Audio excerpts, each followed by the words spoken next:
So the Mac Studio and the Studio Display were revealed at the March event, and yeah, they look amazing, but today let's delve into the fact why these products could replace the 27-inch iMac in the range, and why we might not see the rumoured Apple Silicon iMac Pro ever launch. And so let's delve into it, guys, but first make sure to like and subscribe for the latest Apple news and rumours, and with that being said, let's just tuck in. So when we were hearing rumours regarding the Mac Studio, there was confusion regarding this product and what exactly it would replace in the lineup. Now, the initial 9 to 5 Mac report did say this would replace the higher-end Mac Mini in the range. Now, this did make sense to me because Apple did need a separate desktop Mac in the range that was obviously more powerful than the M1 Mac Mini, but was also not as expensive as the Mac Pro. And so yes, I was under the assumption the Intel Mac Mini in the range would be killed off and it would be replaced by the Mac Studio. But surprisingly, that's not the case. Instead,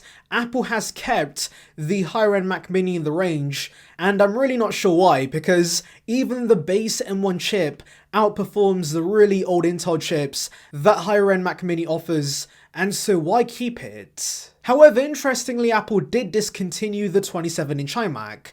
Now, this was a very surprising move because Apple usually discontinues products when the replacement's been announced, and obviously we did not see the rumoured iMac Pro launch at this event. And so honestly, I do think this move means that the iMac Pro is no longer a thing, and Apple's basically offering the Mac Studio and the Studio Display as a replacement. And there is actually more evidence of this because at the end of the event, Apple did say they were nearly complete with the Apple Silicon transition, and also said there was only one more Mac left, which was the Mac Pro.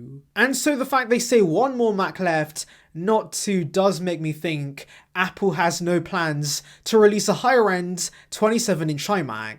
Also, Apple was comparing the Mac Studio to the 27-inch iMac, and so yeah, that does suggest to me that Apple sees the Mac Studio as the iMac replacement. And yes, I know this might be a shocking move because the 27-inch iMac has been a staple in the lineup for many years. However, I do think Apple's making the right move with this because there are advantages with the Mac Studio and the display compared to a 27-inch iMac Pro. Now yes, I know an iMac Pro with the M1 Ultra chip would have been pretty great, but as one of you guys mentioned, the Mac Studio is ultimately going to offer you better performance and also be more expandable. Because do remember, the power of the M1 Ultra is going to be severely constrained within the chassis of an iMac, and so offering a desktop instead with much better cooling is going to give you way better performance. And when it comes to the actual display, this also makes more sense since do remember that with the iMac, when the computer dies,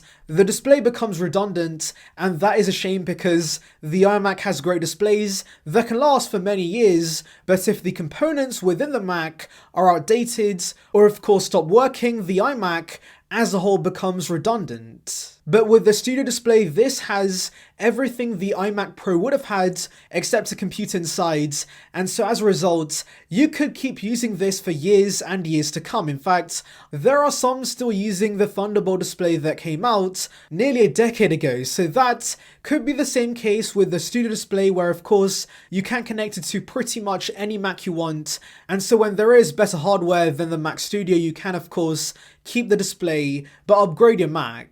And yes, I know the Mac Studio with the display is a pretty expensive purchase, but also do remember the iMac Pro with the M1 Ultra also would have been pretty expensive, and like I said, the Mac Studio is going to offer you much better performance than any iMac Pro could have, since it's not going to be thermally constrained, and so I do think for that reason alone, it does justify the high price. Plus, the Mac Studio is a more flexible product, which again could justify the cost, but more importantly, this means you can use your own peripherals, which might be cheaper than Apple's accessories and brings the price down. So yes, unfortunately I do think the iMac Pro's dead, but for those of you wanting a 27-inch iMac, there could be some hope left because Apple could release two sizes of the M2 iMac. And really, I think Apple sees the all-in-one market as a thing for regular consumers, since I'm sure that most professionals would prefer to use and connect their own peripherals. Whereas of course, with regular consumers, they just want the experience to be as seamless and straightforward as possible, and so all-in-ones make a ton of sense for average Joes. And to be honest, the iMac was originally a consumer-focused machine, and so Apple's simply taken the iMac back to its roots. But guys, tell me your thoughts on this in the comments below. Anyways, thank you for watching guys, make sure to like and subscribe for the latest Apple news and rumours. Check out the video linked above on details regarding the iPhone 14 series, and on that note, I'll see you guys in the next one. See ya peeps.